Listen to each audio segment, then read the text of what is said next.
पाकिस्तानी 6 माह में 96.5 अरब रुपए की चाय पी गए। पाकिस्तान में चाय का इस्तेमाल ज़्यादा होता है। इसका अंदाज़ा इस बात से बखूबी लगाया जा सकता है कि मुल्क में 6 माह में 96.5 अरब रुपए की चाय पी जा चुकी है।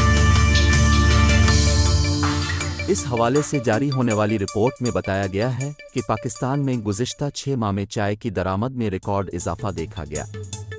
रिपोर्ट में बताया गया है कि पाकिस्तानियों ने चाय का शौक पूरा करने के लिए 96 अरब 49 करोड़ रुपए से जायद की रकम फूंक डाली।